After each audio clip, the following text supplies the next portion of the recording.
계시는 핸드스튜디오 안준희 대표님을 모시겠습니다. 나와주셔서 큰 박수 부탁드립니다.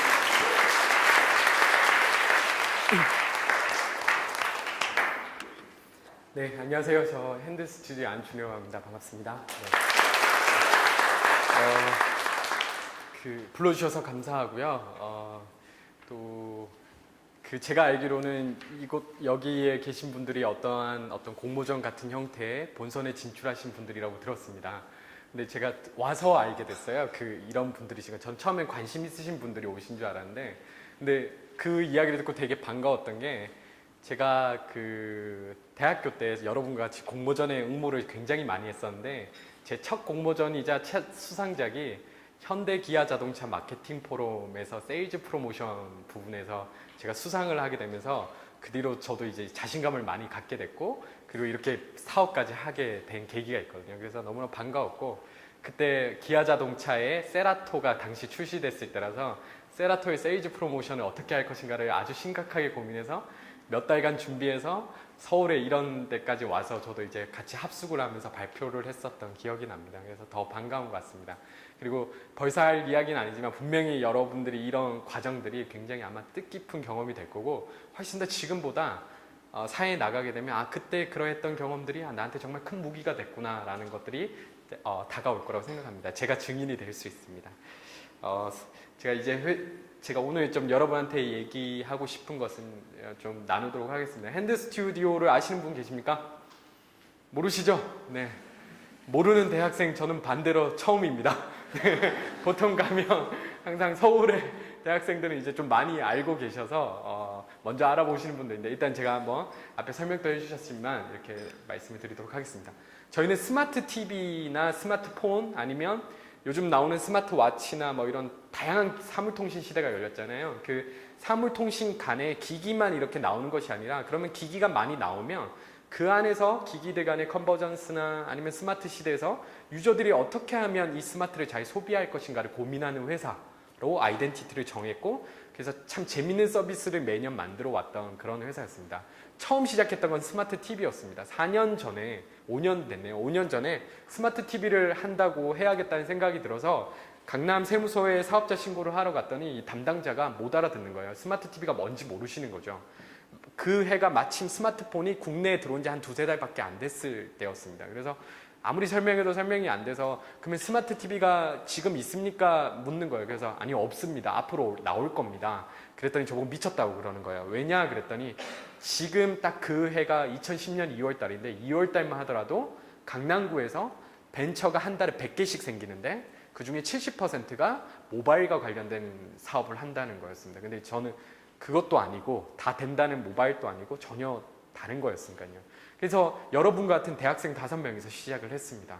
근데 생각보다 빨리 스마트 TV가 나오게 됐습니다. 삼성전자나 구글이나 이런 데서 나오게 됐죠. 그래서 담당자들이 구글링을 해봤답니다. 스마트폰 관련된 벤처는 전 세계에 너무 많은데 혹시 스마트 TV를 준비하는 회사가 있지 않을까라고 찾아봤더니 강남구 논현동의 작은 원룸에 있는 대학생 5명이 딱 나오는 거예요. 걔들밖에 없더래요. 그래서 저희를 부르게 됐고 저희한테 기회를 주게 됐는데, 저희가 마침 그 기회를 잘 엮어서 좋은 성과를 내면서 빠르게 성장할 수 있었습니다. 그래서 한 4, 5년 동안 여러분, 제가 2010년 2월에 창업했는데 저는 대학생은 아니었지만 제 멤버들이 대학생 나이들이었는데 25살, 26살 뭐 이런 친구들을 데리고 한 4년간 열심히 해서 지금은 만든 앱만 한 200개 정도 되고요. 스마트 TV 분야에서는 아주 공식적인 자료는 저희가 최고 앞서 나가고 있습니다.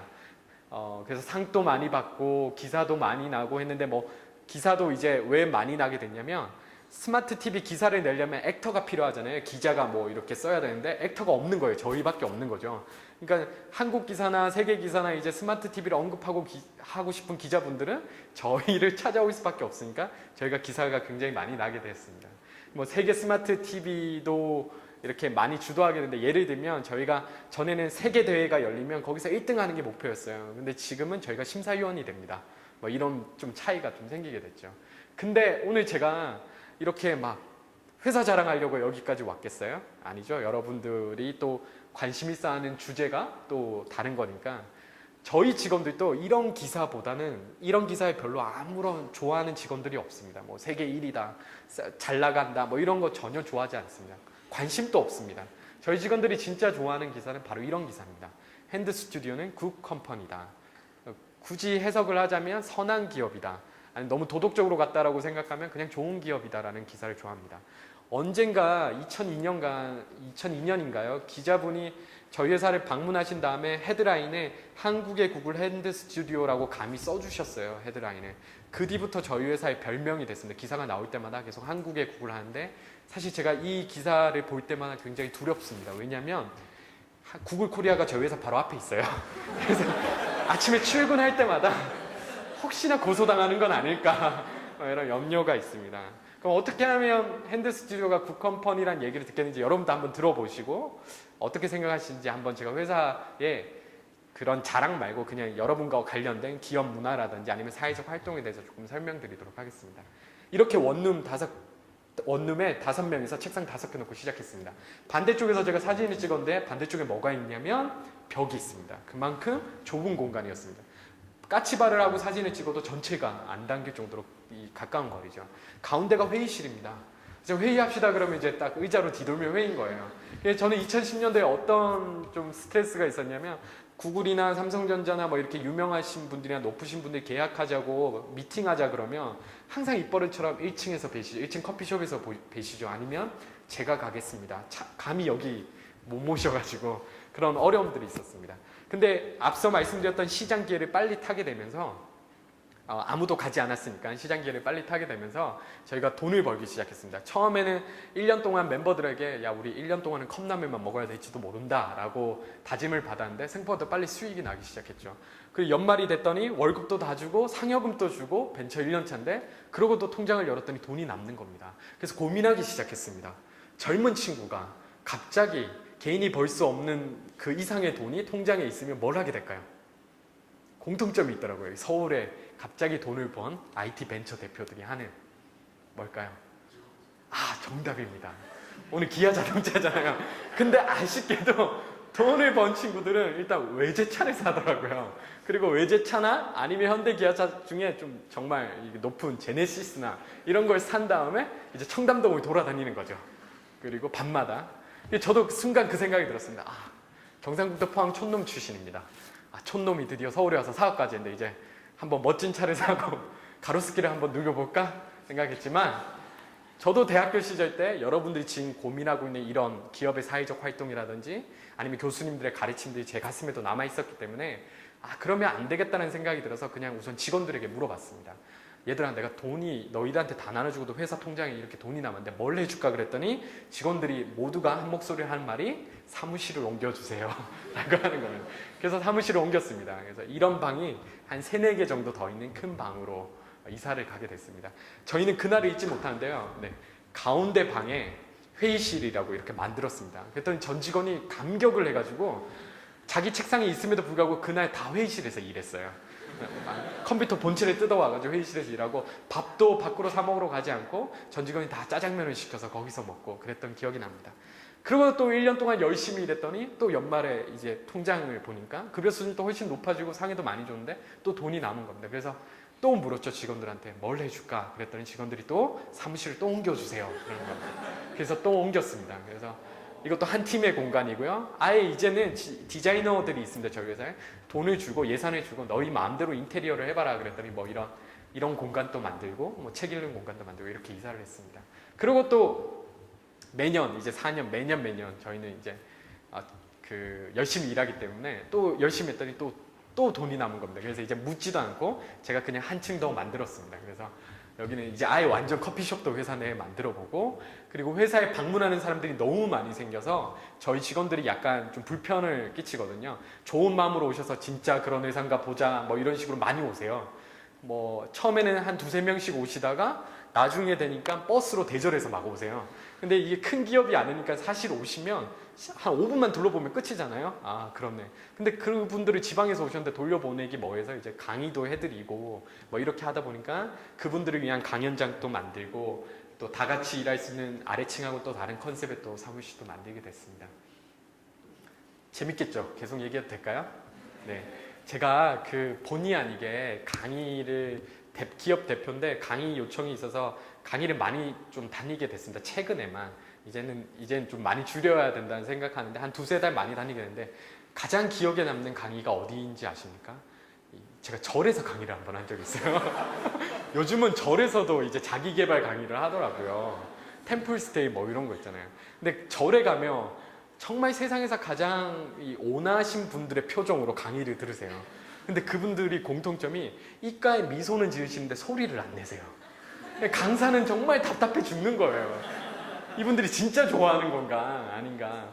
근데 가끔 강의 이제 초반에 보면 여러분도 소리를 안 내잖아요. 그럼 여러분도 힘들고 저도 힘드니까 재밌으시면 마음껏 호응해 주시고, 또 여러분 대학생인 줄 알고 있습니다. 대학원생과 대학생이니까 젊은이답게 오늘 하루 종일 이 준비하신 분들이 수고해서 프로그램을 진행하실 건데 그냥 마음껏 이렇게 의견도 묻고 소리도 내주시고, 이게 오히려 그분들에게 힘이 되지 않을까 싶습니다. 잘할 수 있죠? 네. 여러분과 같은 대학생들, 저희 직원이 40명밖에 되지 않는데 평균 연령이 27세입니다. 굉장히 젊죠. 20살짜리도 저희 회사의 정직원입니다. 예를 들면 마이스토고 출신들, 3년 내내 고등학교 때 여러분 수능 공부를 했지만 그 친구는 프로그래밍 공부를 하고 졸업을 한 거죠. 그래서 저희 회사에는 잘 맞습니다. 그래서 그런 친구들도 있고요. 굉장히 젊습니다. 대학교 문화랑 똑같습니다. 그래서 뭐 생일이면 생일도 챙겨주고요. 뭐 제도가 없어도 그냥 서로 몰래 가서 케이크 사와서 서프라이징 파티도 해주고 뭐 그렇습니다. 심지어는 고양이도 키웁니다. 회사에. 저 친구 직급이 과장입니다. 그래서 고과장이라고 해서 저희 회사 검색해 보시면 저보다 더 유명한 게 고과장입니다. 불과 한 며칠 전에 어떤 한 여성분이 회사에 그냥 놀러 왔어요. 느닷없이. 근데 선물을 가득 안고 오신 거예요. 박스채로. 열어봤더니 그게 뭐였냐면 고양이 장난감과 고양이에게 쓰는 편지 뭐 이런 것들인 거예요. 그러니까 굉장히 인기 있는 친구입니다. 4년 된 회사에 들어온 지 2년이 넘었으니까 이 친구 밑으로만 한 16명 정도 있습니다. 그 16명이 이 친구를 매일 관리해야 되고 씻겨줘야 되고 뭐 그런 일들을 하고 있습니다. 젊은 친구들이 있으니까 뭐 대기업처럼 지금부터 이런 이벤트를 하겠습니다 이런 거 없습니다. 그냥 느닷없이 합니다. 예를 들어 강남에는요 오후 2시가 되면 전력난이 굉장히 심각해진다는 기사가 연일 나옵니다. 그러면 오후 2시가 되면 저희는 그냥 아무 이유 없이 컴퓨터를 끄고 불도 다 끈 다음에 다 같이 모여서 그냥 한 30분간 80대를 한번 하고 헤어집니다. 그냥 그게 끝입니다. 그렇게 매일매일 이벤트를 하고요. 한 달에 한 번은 아무리 바쁜 일이 있어도 밖으로 놀러를 나갑니다. 가을 날씨가 좋다 그러면 한강으로 자전거를 타러 가고, 재밌는 영화가 개봉했다 그러면 같이 직원들이 손 붙잡고 영화를 보러 가기도 하고요. 예를 들면 한 친구가 밥을 먹다가 맞은편에 있는 직원한테, 자기 동료한테 이런 얘기를 합니다. 나 어제 스키장 갔다 왔어. 남자친구랑 갔다 왔는데 너무 재밌잖아. 그러면 반대쪽 직원은 솔로이자 스키장을 한 번도 못 가봤어요. 그럼 슬프잖아요. 그럼 그 옆에 듣고 있던 이사들이 그 얘기를 듣고 바로 그날 저녁에 전체 회의를 소집해서 이렇게 발표합니다. 저희는 내일 당장 스키장을 가도록 하겠습니다. 9시에 출근해 주시되 뭐 양말을 2개 가져오시고, 그리고 6시까지 딱 퇴근 시간에 맞춰서 스키를 탄 다음에 다시 돌아와서 또 집에 보내는 그런 핸즈업데이 행사가 있습니다. 이걸 하는 이유는 직원들이 직장을 생각할 때 일하는 공간이라는 믿음이 있습니다. 하지만 저희는 거기 하나 더 주고 싶은 게 일하는 곳이 맞지만 또 함께 즐기고 함께 놀 수 있는 공간이기도 하라는 인식을 주고 싶어서 계속 창업 초부터 지금까지 하고 있습니다. 회사에는 계속 직원들이 언제든지 먹을 수 있는 간식이 편의점처럼 이렇게 준비되어 있습니다. 이 메뉴도 직원들이 선택할 수 있습니다. 갑자기 표정이 밝아지시는 분들이 계시네요. 이게 더 좋으신가 봐요.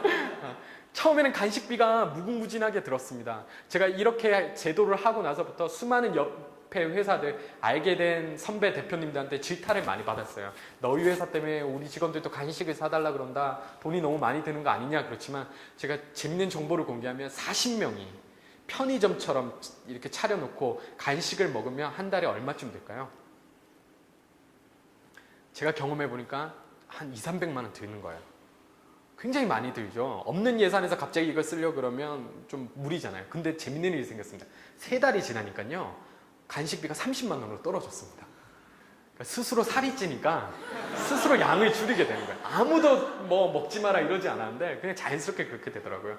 저는 한 달에 30만 원만 쓰고 밖으로는 우리는 항상 간식이 비치되어 있습니다. 이런 자랑을 할 수 있게 된 거죠. 네. 그 이야기를 꼭 해줍니다. 직장인들이 가장 힘들어하는 요일이 2요일이 있습니다. 하나는 월요일이고 하나는 목요일입니다. 월요일은 휴일 다음이기 때문에 정신적 스트레스가 가장 높고요. 목요일은 육체적 스트레스가 가장 많은 날입니다. 이제 피곤한 거죠. 목요일 오후 2시가 되면 이제 조는 직원들을 많이 보일 수 있습니다. 그럼 저희는 목요일 오후 2시가 되면 전 직원이 다 같이 모여서 아시죠? 이 게임 카트라이더 전 직원 카트라이더 게임 대회를 엽니다. 전체 직원을 4팀으로 나눠서 10명씩 나누죠. 거기서 2명씩 나오면 8명 풀방이라고 하죠. 네, 이 단어를 이해하시는 분이 젊으신 분들입니다. 네, 풀방이 돼서 이제 1세트부터 7세트까지 게임을 해서 종합 점수가 높은 팀에게 상을 매주 줍니다. 처음에 이 제도를 시행한다고 했을 때 여직원들이 반발이 많았습니다. 그건 온라인 게임은 남자들의 스포츠다. 여직원들은 별로 좋아하지 않는다라고 했는데 한 2년 지나니까 저희 여직원들이 다 무지개 장갑을 끼고 있어요. 그래서 눈 감고도 막 이렇게 게임을 하고요. 게임이 너무 재밌게 진행되니까 오후 2시 하니까 시끄럽잖아요. 저희 위층 다른 회사 사무실에서 항의가 들어옵니다. 좀 조용히 하라고. 그럼 제가 올라가서 그 대표님한테 연신 사과하기 바쁘거든요. 근데 위층이 누구냐면 이 게임을 만든 넥슨이라는 회사입니다. 그래서 저희가 아직도 무슨 게임을 하고 있는지 잘 모르실 겁니다. 네. 분기에 한 번 정도는 전 직원을 백화점으로 느닷없이 데리고 와서 상품권을 나눠주고 자기가 마음에 드는 옷을 고르게 합니다. 그리고 미션도 주죠. 대신에 1시간 안에 골라와야 된다. 그렇게 하고요. 여름에 가장 잘 어울리는 오피스룩을 구매해 오시오. 그러면 이게 막 전체 비싼 옷이 아니더라도 예를 들어 청바지 하나만 구매해 온다고 칩시다. 그러면 회사 입장에선 큰 돈이 아니거든요. 근데 다 같이 그날은 청바지라는 테마로 자기한테 가장 잘 어울리는 청바지를 구매해 와서 회사로 돌아와서는 그냥 사주는 게 끝이 아니고요. 저희들끼리 패션쇼를 엽니다. 다 새 옷으로 갈아입고 회사 가운데 복도에 한 명씩 걸어 나와서 자기가 왜 이 옷을 샀는지를 막 워킹을 하면서 설명을 합니다. 그러면 다시 시상을 하는 거죠.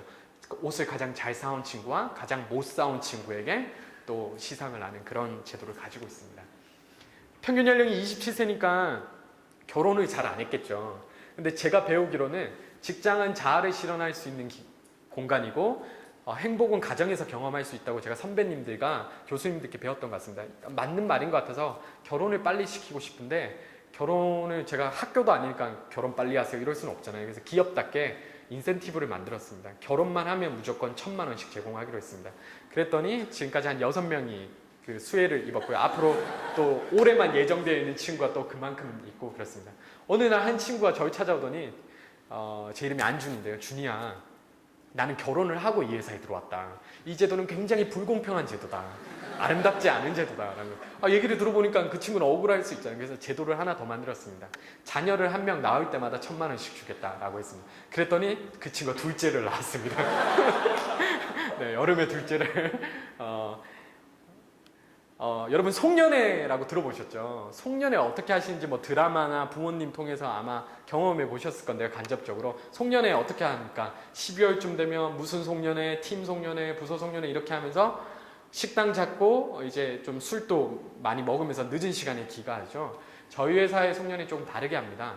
전국 8도에 계신 모든 부모님, 심지어는 중국과 일본에 계신 부모님에게까지 비행기표를 다 끊어드려서 서울의 가장 좋은 호텔로 모시고 1박 2일 동안 같이 잠을 자고 식사를 대접하면서 공식적으로 효도하는 시간을 가집니다. 아버지, 어머니, 저희 젊은 친구들이 이렇게 열심히 도전하고 살았습니다.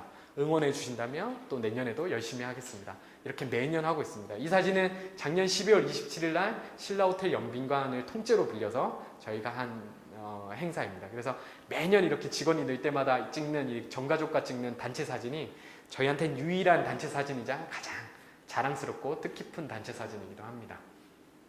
어버이날이 되면 회사는 부모님을 위해서 선물을 준비하고 어버이날 주간이 있는 그 기간의 첫 번째 업무는 전 직원이 모여서 같이 부모님께 카드 쓰는 것이 저희의 첫 업무입니다.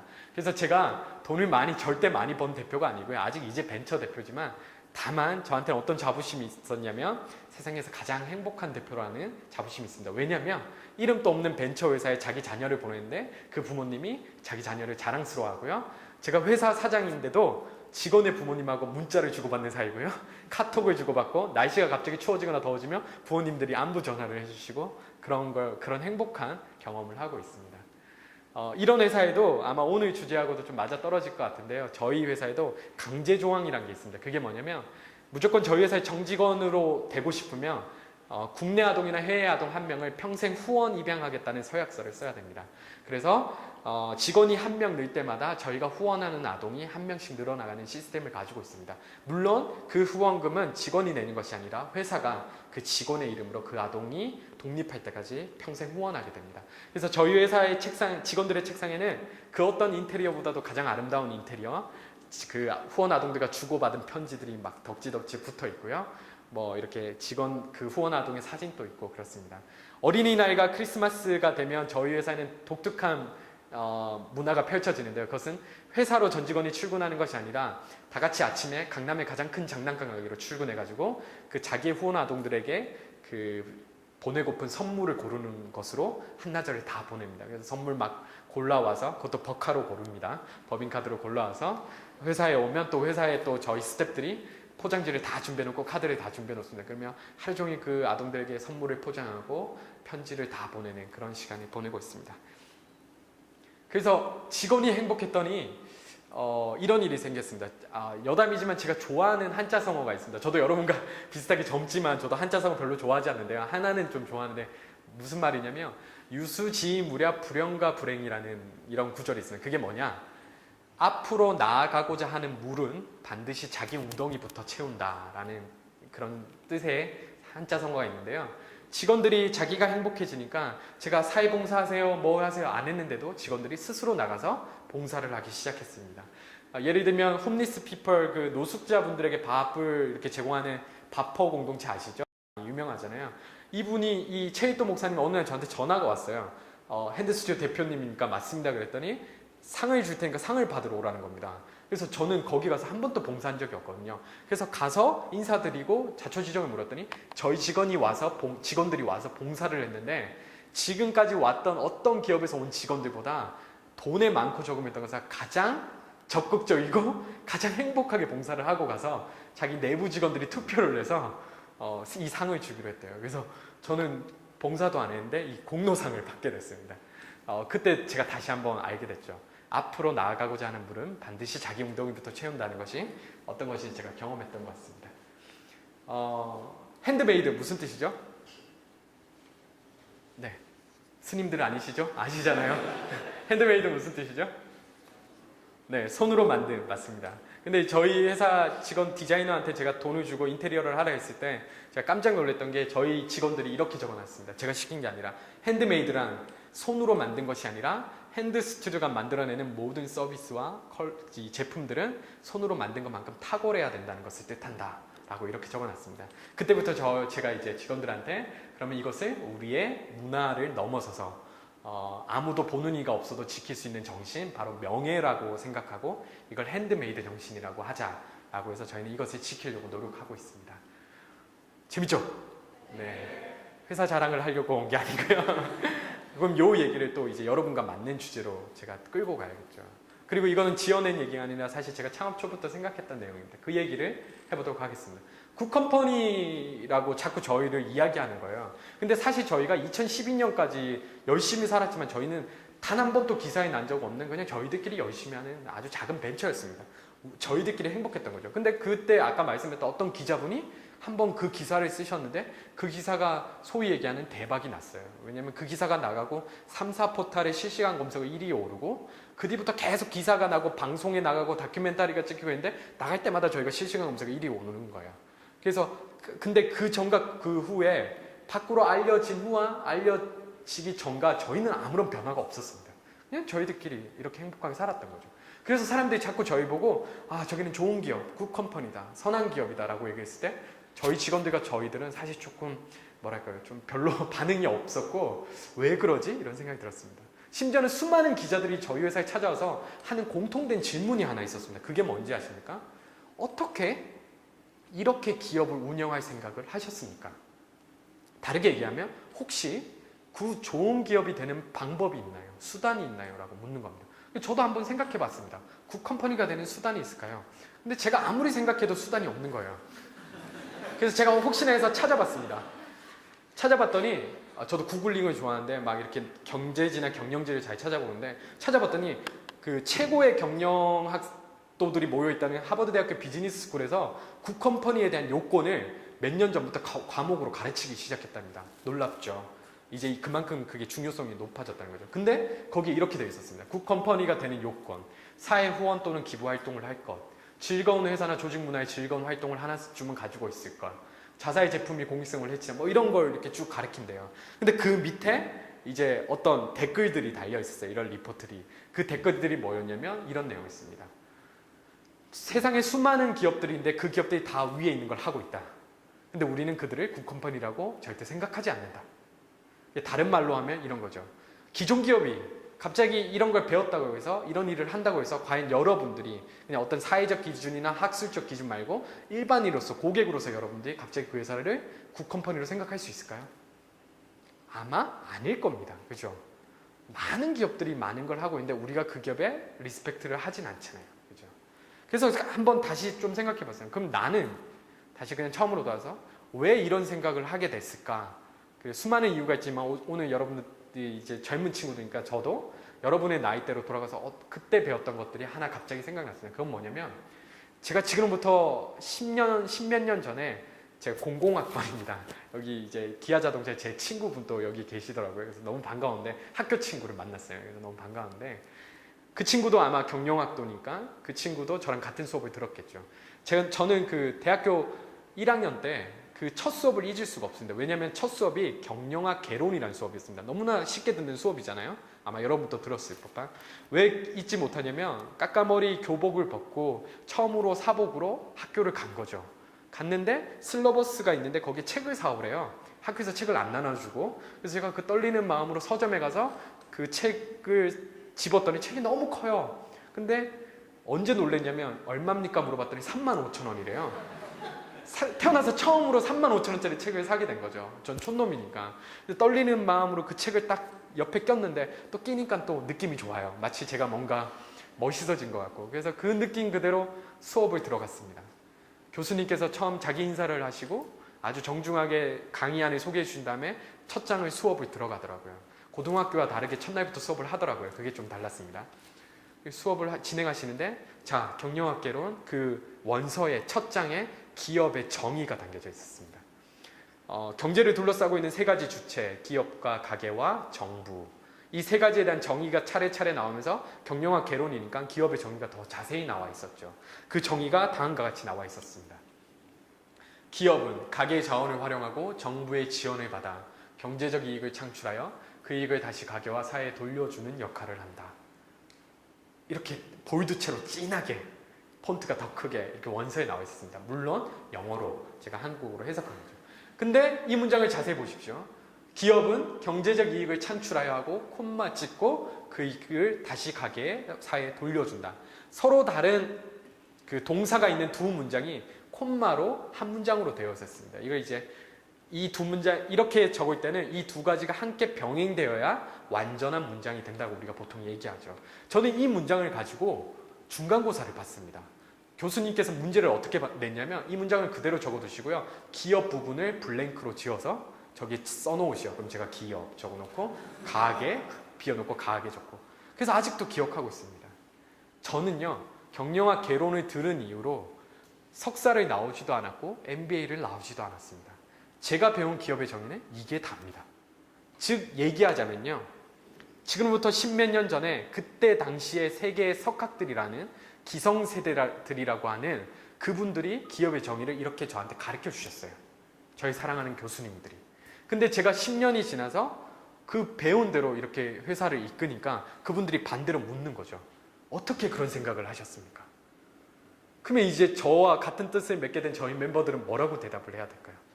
멘붕인 거죠. 뭐라고 대답해야지? 가르쳐줬잖아. 그렇게 하라고. 근데 왜 이상해하고 우리가 왜 실시간 검색어 1위에 올라가야 되는 거지? 그래서 저는 굿컴퍼니가 되기 위해서 먼저 선행돼야 될 것은 수많은 방법론이 있지만 어쩌면 기업의 운영권을 쥐고 계신 몇몇 분들, 오너들이나 그런 분들이 제일 먼저 해야 될 것은 기업의 정의를 다시 한번 떠올려야 되지 않을까. 이것은 단지 내가 갑자기 한 사람이 갑자기 개가천선에서 착해져서 갑자기 남을 돕는다든지 하는 그런 정성적인 접근이 아니라 아주 본질적인 그냥 기업의 정의 자체를 기억하시면 되지 않을까 싶습니다. 그래서 제가 요즘 기성세대들이 저한테 와서 제가 신기하게 어떤 강의도 나가면 나이에 걸맞지 않게 제가 나이가 이제 공공학번이니까 33이잖아요. 이게 대기업 갔으면 제가 이제 대리나 과장 달기 직전에 뭐 이렇게 했죠. 근데 제가 요즘 어떤 강의를 하면 이제 삼성전자하고 LG그룹에서 이제 신임 사장님들이나 상무님이나 전무님들이 임원들이 이제 발령을 받으시면 제가 이제 가서 의무 강의를 해야 됩니다. 그래서 조직 문화 관리. 그럼 제가 가서 꼭 하는 얘기가 있어요. 그분들 또 물으세요. 어떻게 그런 생각을 하셨습니까? 그럼 제가 이렇게 대답하죠. 저는요, 배운 대로 살겠습니다. 배운 대로 하고 있습니다. 저한테 묻지 마십시오. 여러분들이 저한테 가르쳐 주셨던 겁니다. 저는 요즘 세대를 어떻게 보냐면요. 여러분과 같은 세대를 어떻게 보냐면 수많은 마케팅적 분류가 있잖아요. 세그멘테이션 뭐 무슨 세대다 무슨 세대다 하는데 저만의 정의는 여러분은 정당한 거래를 하는 세대라고 생각합니다. 예를 들어 우리 여기 계신 스태프분들이 이제 여러분들 나이가 조금 많으신데 이분들은 정당한 거래를 하지 않은 세대입니다. 어떤 세대냐면요. 내일의 꿈을 위해서 오늘을 포기했던 세대입니다. 저희가 들었던 가장 명강의는 어떤 거였냐면 꿈을 막 강요받았어요. 살면서 꿈을 가져야 된다. 목표 지향적 삶이 엄청 트렌드가 됐던 시대가 있었어요. 저희가 젊었을 때나. 그래서 전사적으로 정기업 전조직에서 목표를 어떻게 설정하고 뭐 이런 것도 있었어요. 그래서 그 목표를 달성하기 위해서 항상 우리에게 필요했던 요구받았던 가치는 뭐냐면 오늘을 헌신하는 거였어요. 오늘을 포기하고 오늘을 열정해야 돼요. 그래서 저희는 행복했어요. 내일 행복하겠지. 근데 여러분 세대는 어떤 세대냐면 절대 내일의 행복을 위해서 오늘을 포기하지 않는 세대입니다. 여러분들은 오늘 행복해야 됩니다. 이 정당한 거래를 하는 세대죠. 또 다른 예를 들게요. 우리 이제 죄송하지만 이 세대층이 애매하지만 요즘 기업의 과장님급 정도 되면 이제 시장에서 물건을 깎아보신 경험이 있으실 겁니다. 놀라운 경험은 이 기업의 대기업 치면 대리급 밑으로만 보셔도 시장에서 단 한 번도 물건을 깎아본 기억이 없으실 경험이 잘 없을 겁니다. 그게 뭐냐? 여러분 세대는 무조건 정찰제입니다. 그죠? 깎는다는 개념이 없는 거죠. 여러분들은 그냥 거기에 대한 가치가 맞으면 그냥 그 돈을 주고 그냥 사는 겁니다. 그죠? 여러 가지로 설명할 수 있는데 시간이 없으니까. 그래서 이런 세대들에게, 이런 소비자들에게 우리가 아니면 이런 내부 직원들에게 우리는 어떻게 해야 되냐면 옛날에 기업에서 대표가 직원들에게 회사 매출을 올리고 싶으면 어떻게 하면 되냐면 현수막을 하나 짜가지고 연말 매출 몇백억 달성 이렇게 적으면 달성이 돼요. 그리고 오늘을 헌신하면서 살아요. 근데 요즘 여러분들한테는 어떻게 해야 되냐면 회사의 매출을 오르고 싶으면 연봉을 높여줘야 됩니다. 그냥 정당한 거래를 해야 되는 거죠. 회사를 성장시키고 싶으면 그 직원이 성장할 수 있는 기회를 제공해야 됩니다. 야, 내가 회사랑 상관없이 너 자체를 성장시켜 줄 테니까 너도 이 기업을 성장시켜 줘라고 라는 정당한 거래가 이루어져야 되고요. 사장만큼 일할 수 있는 직원이 몇 명이나 있을까 찾기 전에 열정의 동기를 회사에서 제공할 수 있어야 되는 거죠. 뭐 이런 식입니다. 기업의 일반적 행위를 수익 창출이라고 보죠. 뭐 그걸 조금 더 세련되게 뭐 전방위적이면 가치 창출이라고 합시다. 근데 이 가치 창출을 할 때 옛날에는 플레이어, 이 가치 창출의 어떤 행동 반경에 들어오는 플레이어들이 그냥 직원이나 클라이언트 아니면 고객 정도밖에 없었죠. 근데 요즘은 이제 저희 기업이나 요즘 트렌드가 여러분이 공부하시는 이런 활동 자체가 이 전방위 플레이어들을 다 생각하는 겁니다. 클라이언트, 소비자, 심지어는 직원도 이 사회적 활동에 포함이 되어야 됩니다. 그 다음에 직원의 가족도 포함되고요. 그 다음에 협력사들도 포함되고 임원들, 반대로 오너들이나 이 경영자들도 포함이 되어야 됩니다. 그래서 전방위적으로 다 포함된다는 그 전제하에서 여러 가지 이런 여러분이 기업 사회적 활동들을 통해서 축적된 에너지들이 조직 문화와 맞닿아지고 이러면 새로운 성장과 경쟁력이 된다는 뭐 이런 이 그래프는 제가 말씀드리지만 그냥 여러분들의 강의를 위해서 만든 그래프지 전혀 근거가 없는 그래프입니다. 하여튼 뭐 논리적으로 설명하면 이런 식인 거죠. 굿컴퍼니 컨퍼런스라는 것이 열린 적이 있습니다. 2013년과 14년에요. 이 컨퍼런스는 어떤 컨퍼런스냐면 그 양당 대표님들 다 참석하고요. 그리고 뭐 좀 기조연설은 뭐 국무총리가 하고 환영 인사는 대통령이 이렇게 비디오 메시지로 띄우고 국회의원들 쫙 앉아 있고 놀라운 건 이제 여기 이 기업을 포함해서 이제 네노아라는 기업의 회장님들이 다 참석하는 아주 큰 컨퍼런스였습니다. 작년에도 했고 올해도 했습니다. 이거 왜 하게 됐냐면요. 요즘 사회에서 가배행포 뭐 이런 식으로 그런 것들이 많고 기업의 사회적 활동에 대한 요구가 많다 보니까 이 정치인들이 정치적 제스처를 한 겁니다. 그래서 우리도 이런 데 관심이 있었다. 그래서 당하고 상관없이 너나 할 것 없이 다 보낸 거예요. 너 가서 우리 당도 거기 있다는 걸 보여주라 뭐 이런 거죠. 어쨌든 그것 때문에 행사가 엄청 커졌습니다. 강사들은 다 해외에서 오신 유명한 석학들이 다 와서 발표를 하고 뭐 그랬습니다. 근데 운이 좋게 제가 이 첫 해외 행사와 올해 행사에 제가 초대를 받게 됐습니다. 그것은 사례 발표를 하라는 겁니다. 국내 기업 사례 발표. 국내 기업 사례로 2개 기업이 선정되는데 하나는 포스코가 선정됐고 하나는 저희 이름도 없는 벤처기업 핸드스튜디오가 초대가 됐습니다. 저는 그날을 잊지 못하는데요. 제가 발표 시간이 20분인데 오후 세션이더라고요. 이게 제가 별로 중요하지 않으니까 저 뒤로 밀려져 있는 거예요. 그래서 근데 이제 제가 그래서 점심 먹고 갔죠. 천천히 갔더니 사진에 보이는 것처럼 그냥 청바지에 티셔츠 한 장에 간단한 자켓 하나 걸치고 갔더니 강사석이 그 큰 무대 맨 앞에 무대 앞에 이렇게 라운드 테이블에 있는 거예요. 그래서 고개를 숙이고 막 앞으로 갔어요. 그랬더니 한 사모님이 저를 이렇게 저기요 부르시는 거예요. 그래서 살짝 쳐다봤더니 물 한 잔만 부탁해요. 그런 거예요. 그래서 저 스텝 아니에요. 그러고 강사석에 딱 앉는 순간 강사석에 계신 많은 분들이 순서지 한번 보고 제 얼굴 한번 보고 순서지 한번 보고 다 표정이 눈에 이렇게 적혀 있는 거예요. 제가 여기 왜 왔지? 여기 강사석인데? 막 이런 거예요. 어찌됐든 제 순서 시간에서 제가 그냥 올라갔습니다. 젊은 게 재산이라고 뭐 꿀릴 거 뭐 있습니까? 그냥 가서 그분들 앞에서 자신 있게 얘기했죠. 저희는 20분간 이러이러한 친구들이고 저희가 살아가는 방식은 이거고 제가 생각하는 기업의 목적은 이런 것이며 그래서 전 배운 대로 살려고 합니다. 그리고 딱 내려왔습니다. 마침 제가 끝나고 그 장내 인터미션 시간이 주어졌습니다. 근데 깜짝 놀라운 일이 생겼습니다. 그 높으신 분들이 갑자기 다 일어나시더니 제 앞에 줄을 서기 시작한 겁니다. 한 명 한 분씩 명함을 달라고 하는 거예요.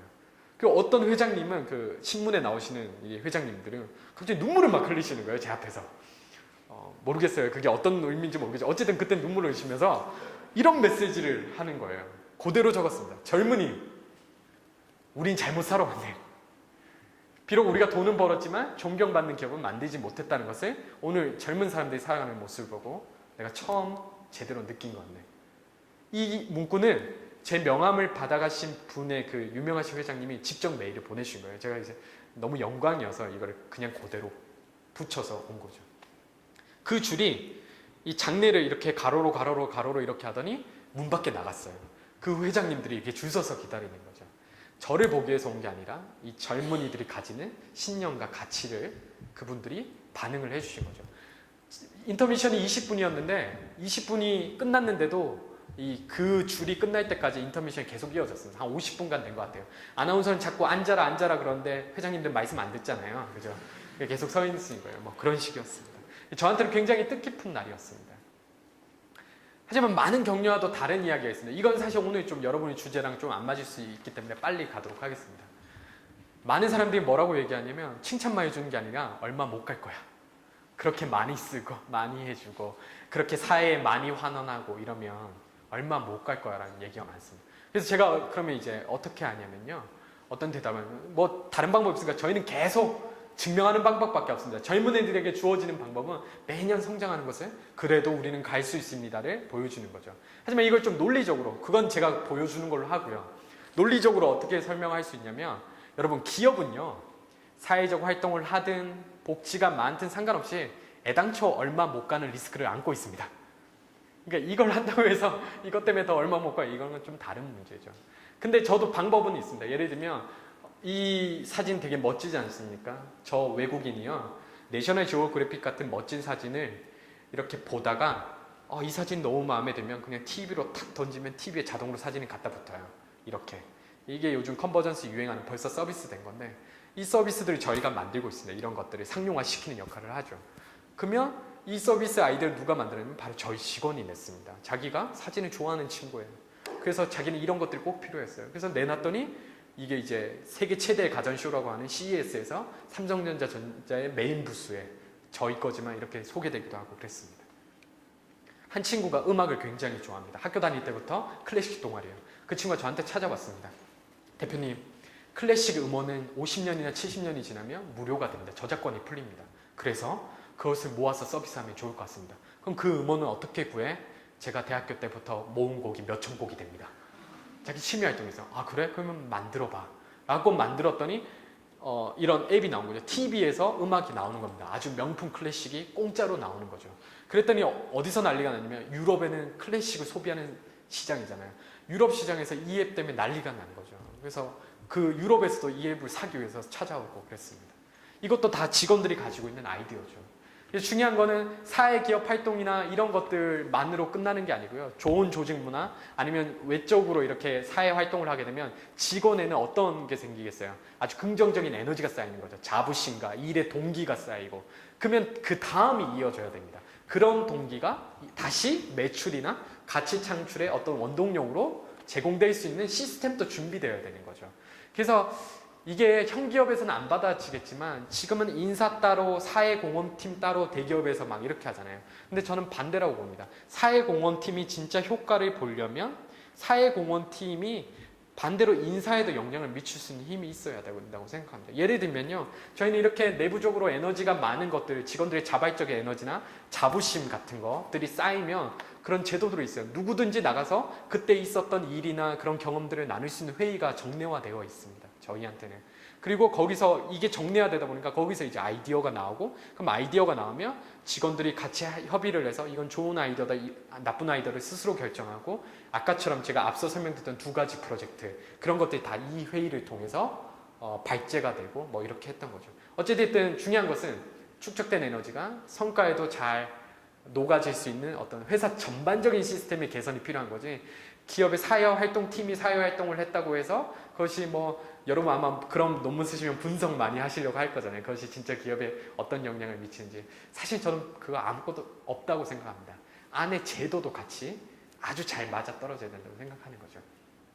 외부적인 CSR 못지않은 내부에도 따뜻하고 멋진 시스템이 잘 연동되어 있는가도 중요한 거죠. 근데 지금은 대기업 같은 경우는 모든 업무가 다 분재화되어 있기 때문에 막 선을 꺼놨죠. 내부 시스템은 우리 건 아니고 이건 인사에 관련된 거 뭐 이런 거죠. 하지만 기업에 대한 에너지 관리는 굉장히 조직 간에 긴밀하게 맞물려 있는 거죠. 그래서 어쩌면 기업의 사회 활동이 그렇게 어렵고 어쩌면 이제 마치 그냥 사이드 잡인 것처럼 막 그렇게 역임을 못 받는 건지도 모르겠다는 생각을 해봅니다.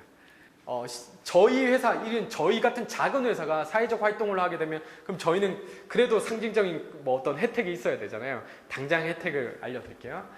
첫 번째는 이거는 또 이거 시간 없으니까 이렇게 4명 32명, 4명 500명입니다. 이게 뭘까요? 2011년에 저희가 직원을 4명 뽑는다고 채용 공고를 돈을 들여서 막 있잖아요. 인크루트부터 해가지고 여러분 자주 들어가는 그런 것들 다 냈는데 32명 지원했어요. 32명 중에 4명 뽑는다는 건 못 뽑는다는 거예요. 풀이 너무 적으니까 안 맞을 확률이 너무 높아요. 근데 2012년에 똑같이 4명 뽑는다고 공고문을 올렸는데 500명이 지원했어요. 근데 그 차이가 뭐냐면 심지어는 저 때는 각종 채용 공고 사이트에 상품을 구매했어요. 그게 뭔 말이냐면 그 채용 공고 있잖아요. 그 배너 하나가 일주일에 몇백만 원이에요. 게시되는데 기업이 그 돈을 내는 거예요. 그땐 그런 막 사가지고 냈거든요. 근데도 32명 지원했는데 이때는 그냥 페이스북에만 공고했어요. 그냥 저희 이런 직원을 뽑아요. 근데 어떤 차이가 있었냐면 메시지의 차이가 있었습니다. 앞에서는 시장선도 1위, 어깨 1위, 여러분 우리 회사 이름 모르지만 잘 크고 있고요. 유명한 벤처랍니다. 정부에서 인증했답니다. 막 이런 얘기 다 적었더니 저거밖에 안 와요. 근데 제가 그거 다 빼고 그냥 저희 회사는 이런 비전을 가지고 있고 이런 사회적 활동을 하고 있고요. 앞으로도 이렇게 따뜻한 기업을 만들려고 합니다라는 얘기를 그냥 직원들의 일상을 영상으로 만들어서 그냥 찍어서 페이스북에 올렸어요. 그랬더니 4명 뽑는데 500명이 지원한 겁니다. 저희한테는 굉장히 놀라운 경험이에요. 지금은 어떠냐? 지금 무조건 200대 1이 넘습니다. 그냥 아주 이름 없는 벤처기업에 그것도 인턴 뽑는 데만 그렇습니다. 그래서 저희 회사는 굉장히 그것이 몸에 와닿는 재산인 거죠. 여러분 쿨레드 워마트라고 아시죠? 이게 뭡니까? 냉철한 지성과 따뜻한 감성이죠. 이것을 우리는 개인의 덕목이라고 어릴 때부터 들었습니다. 맞습니까? 그리고 마치 아주 10년 전에 유행했던 거죠. 프로가 되기 위해서는 냉철한 지성과 따뜻한 감성을 가져야 된다. 근데 뭐 지금은 진부해서 잘 쓰지 않는 말이지만 저는 이 말을 별로 좋아하지 않습니다. 왜냐하면 이것은 제가 생각하기에는 개인의 덕목이 아니라 조직의 덕목이지 않을까 싶습니다. 개인이 아무리 냉철한 지성과 따뜻한 감성을 가지려고 해도 조직이 안 그런데 어떻게 가집니까? 점점 괴로움만 느끼고 힘들기만 하죠. 그래서 조직의 덕목이라면 어떻게 해야 되냐면 조직이 냉철한 지성을 가질 수 있는 방법은 전 직원이나 전 사회나 이런 거에 누구에게나 공평한 기회를 줄 수 있는 노력을 계속 해야 되고 공정한 보상을 줄 수 있어야 되고요. 따뜻한 관심은 그럼에도 불구하고 조직인데 개인이나 사회에 이렇게까지 관심을 가지는가라는 진정성을 보이기 시작하는 것이 이게 기업이 가져야 되는 덕목이지 않을까 싶습니다. 자, 정리하겠습니다. 여러분 good to great라는 말을 많이 들어보셨을 겁니다. 아마 여러분이 기업의 사회적 활동에 대한 공부를 조금만 하시다 보면 이 책도 만나보시게 될 겁니다. good to great라는 책이 엄청 유명했잖아요. 전 세계적으로 제가 알기로만 몇 천만 부가 팔렸대요. 여담이지만 이 책이 언제부턴가 딱 팔리지 않더래요. 정말 경영 서적에서 전 세계적으로 베스트셀러거든요. 왜 안 팔렸냐면 이 책에서 이런 기업은 성공할 겁니다라고 예시를 들었던 기업이 3년 안에 다 망했어요. 그래서 그 잘 나가던 책의 출판량이 엄청 떨어졌어요. 근데 어찌됐든 good to great란 말이 너무 멋지다 보니까 좋음을 넘어 위대함으로, 난 이 말이 너무 멋지다 보니까 기업의 사회적 활동이나 좋은 기업을 논할 때 이 슬로건을 굉장히 많이 쓰는 걸 저도 본 적이 있습니다. 하지만 저는 이 슬로건을 별로 좋아하지 않습니다. 왜냐하면 good to great 할 때 이렇게 표현하면 마치 굿은 이전 단계고 great는 다음 단계인 것처럼 그 다음에 뭔가 있을 것 같거든요. 굿과 great를 꼭 구분해야 되나? 책도 살펴보고 읽어보면 논리적 그 기술법이 다 이거예요. 단순하게 착하고 좋은 기업을 넘어서 시장에서 위대한 기업으로 가야 된다. 뭐 비교해 가면서 논리를 풀어가는데, 그래서 전 좀 마음에 들지 않습니다. 제가 진짜 생각하는 좋은 기업은, 진짜 굿컴퍼니나 사회적으로 진정성 있는 기업은 good to great가 아니라 바로 good in great라는 표현이 맞지 않을까 싶습니다. 한국말로 좀 표현하면 이렇습니다. good in great는 우리는 애당초 위대하지 않은 것을 좋다고 말하지 않아야 됩니다. 그러니까 무조건 좋은 것만 하는 건 아닙니다. 뭐 봉사만 열심히 하고 기업이 막 이렇게 따뜻하게 하는 그건 아니죠. 하지만 반대로 똑같이 생각해야 됩니다. 우리는 애당초 좋지 않은 것을 위대하다고도 말하지 않아야 됩니다. 이 두 가지 상반된 견해가 융화된 상태, 그것이 바로 요즘 세대가 살아가는, 여러분들이 앞으로 미래를 이끌어간 기업 환경의 모습이어야 됩니다. 하지만 지난 시즌까지의 우리 기업은 빠른 경제 성장과 그리고 경영학이 정말 말 그대로 회사를 관리하는 툴로 배운 거죠. 그런 경영학적 사고에서의 이 굿과 그레이트는 분리되어 있었습니다. 조직으로만 따져도 생산의 탁월함을 지향하는 조직이 따로 있었고요. 조직의 도덕성을 유지해야 되는 선함을 하는 행동을 하는 그 담당 팀들이 따로 있었습니다. 이 팀이 다른 거고 하는 것도 다른 거예요. 예를 들면 한 기업의 직원이 그 기업이 어떤 사회적 활동을 하고 있는지 모르는 경우가 태반입니다. 전혀 다른 거예요. 그러면 소비자 입장에서 우리는 브랜딩 또 배워보셨죠? 브랜딩 할 때 브랜드 퍼스널리티 막 이런 거 배우잖아요. 그럼 말대로 소비자 입장에서는 그 기업을 인격으로 바라보는데 마치 어떤 사람이면 다중인격 같은 거죠. 그죠? 어느 기사에서는 저 기업은 저런 짓을 하고 있고 어느 기사에서 근데 그 기업은 엄청 따뜻한 손을 가지고 있고, 그러면 좋은 효과가 생기냐? 그래, 저런 일도 하니까 부분적으로는 이해해주자, 이렇게 생깁니까? 아니죠. 우리가 상반된 행동을 하는 사람을 볼 때는 아무리 좋은 일을 좀 했더라도 오히려 더 꺼리게 됩니다. 그죠? 다중인격이니까. 이런 현상이 많은 것 같습니다. 그래서 저희 회사의 슬로건도 마찬가지예요. 어찌됐든 제가 믿는 거는 앞으로는 good in great, 굿과 great가 구분되지 않는 그런 컴퍼니가 진짜 이 사회적 책임을 다하는 지속 가능한 경영을 할 수 있지 않을까 싶습니다. 어쩌면 여러분들 같은 사람들이 소비자가 돼서 그 기준을 계속 요구하게 되겠죠. 그래서 오늘 여러분 만나뵙게 돼서 반갑고요. 저희 같은 작은 회사도 정말 진짜 벤처 회사인데 이거 작은 거 지켰을 뿐인데도 벌써 시장에 이런 많은 도움을 받고 있습니다. 하물며 이렇게 큰 기업들은 아무래도 저희보다 훨씬 더 목숨을 걸고 이런 활동을 하게 되겠죠. 그래서 오늘 저는 그냥 한 기업을 이끄는 여러분과 같은 세대를 살아가는 입장에서 그냥 조직 문화 차원에서도 아니면 이렇게 얘기를 드렸습니다. 잊지 마십시오. 제가 마지막으로 당부드리고 싶은 건 이 기업의 사회적 활동에는 꼭 저기 그 기업하고 상관없이 저기 어려운 사람만 있는 것이 아닙니다. 기업의 사회적 활동을 할 때 플레이어에는 꼭 직원도 들어가야 되고요. 내부 임원도 들어가야 되고 바로 그 기업 옆에 살고 있는 사람도 들어갈 수 있는 거고요. 그래서 전방위적으로 생각했으면 좋겠습니다. 하지만 저도 여러분과 같은 학생 시절 때 마치 기업의 사회적 활동은 저기 저랑 상관없는 가장 어려운 공간을 하나 찾아내가지고 아프리카에 아니면 어디에 찾아내서 기업이 가진 이런 걸로 하겠다. 그렇게만 꼭 연결했는데 그것만으로도 요즘은 좀 한계가 있는 모습을 많이 본 것 같습니다. 여러분 아이디어 많이 짜시게 될 건데 팁 아닌 팁이 되었으면 좋겠습니다. 여기서 마치도록 할게요. 감사합니다.